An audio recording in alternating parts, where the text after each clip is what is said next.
Hey, it's James Lynch. So I had the opportunity to interview Brandon Royval just over a week ago, and this was a video I wanted to get out earlier, but like I mentioned in my other video, I was busy last week working the Cage Titans card. I had a lot of travel, but I think this was a really important interview with Royval. Obviously, we talked about his fight with Manel Kape, but I wanted to get his perspective on the Isaac Dulgarian situation. So just to set this up before we watch this clip, and I'll chop this up, by the way. We don't have to watch my full response because him and I have an actual conversation, but Royval trained the majority of his career at Factory X. He would have been there when Isaac Dulgarian was at the gym, and he ended up having a falling out with Coach Mark Montoya. He left the gym. It had nothing to do with this whole situation, obviously, but there was more of like a coaching philosophy. They didn't really. I have a video about Royval leaving Factory X on this channel. You guys can find that clip on the channel if you guys are really interested. But basically, he, Clay Motza, Alex Hernandez, and Luis Goulet, and Hernandez, UFC fighters, Motza, a coach, all left the gym. And Brandon, my understanding now, trains at the UFC gym, but he also does some cross training with some other gyms as well,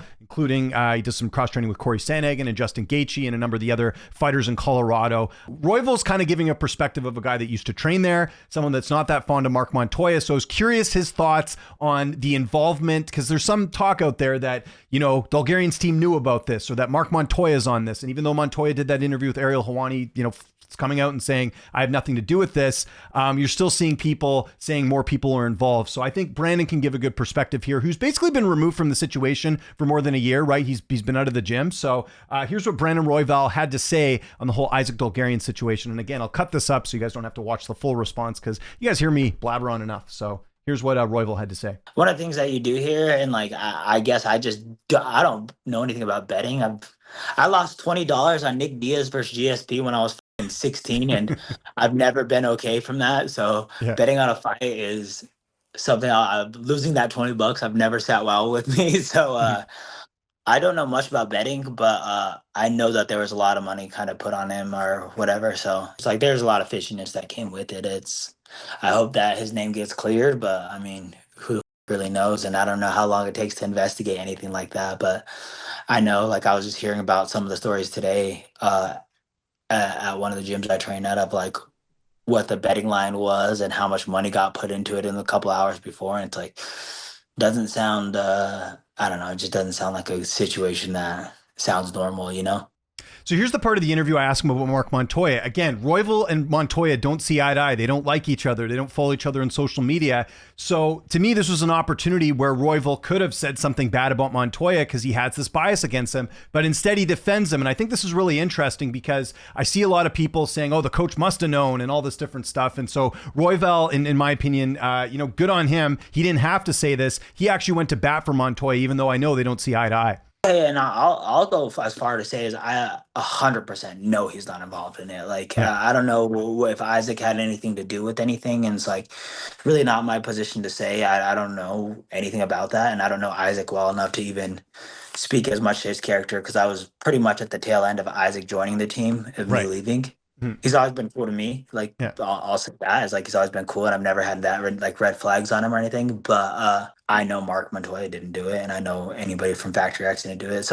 That's I get, like, a lot of those people get called into character and stuff, but it's like some of those people are the best people I know at Factory X. It's like when I think of like some of the better people I've ever met in my life, it's like I think of Cody Brundage. Like, Cody Brundage gets a lot of shit on the internet, but it's just like that is a fucking great person. And it's like if people knew, like, you know, it's like you when you're closer to the MMA world, like you see people like, oh, just see him fighting, they're like, oh, you f***ed my parlay, you did this, and it's like, dude, that guy's fucking a great dad that fucking has a daughter that was very sick and did everything he could. He's done everything he can for her, and it's like you guys are giving like people shit. And then I think of like Dustin Jacoby. I'm like, dude, Dustin Jacoby's like a dream son. You know what I'm saying? Like this guy's an all-American, like just everything you'd ever want, like a son or a husband or whatever it is, you know, just great people. And it's like, so it's like, it sucks seeing some of like my old teammates. Well, even David Onama, they're talking about, because he didn't look David in his Onama, fight. But it's like, here's the difference that people don't get. If there was anything fishy going on in that fight, if there was like a ton of money on Garcia right before the fight, then yes, maybe you could make that connection. But like, he lost. Like, it's going to happen. You know what I mean? Like, it's totally different that way. Yeah. And David Onama's, I would say the same things. Like, David Onama's someone I have spent a lot of time around, and I like is my friend and someone that I do consider a friend. And it's like, that's a great person, bro. That's someone who's out of drama, out of everything. Like, someone's talking someone, David Onama's over here not saying nothing, keeping his mouth shut, like just a good person. And like I said, I've never got to know Isaac Dulgarian that well, but I've known David Onama really well. And it's like Garcia is good as shit, man, and he looks really good. And it's like it sucks that he's catching flame for that too, because it's like, yeah, Garcia looked good and he had a good night. And sometimes Onama's a little bit of a slow starter, and I just kind of got caught quick, and that sucks too. But I don't know, man. It sucks to see some of their characters get thrown to the wolves, where you're like, that's not true, And then also, I thought what people think was weird about Mark Montoya's interview, it's just like, oh, that's just him. Well, I like, just said if he didn't come out and say anything, then people would say he's hiding. Like, you can't win. Yeah, like yeah. he could Yeah, not do the interview. They're like, why isn't he talking? He must be hiding something. It's like, okay, so there's Royval's response to going to bat for his teammates. And again, I know there'll be people being like, well, of course he's going to support his teammates, even if he was involved.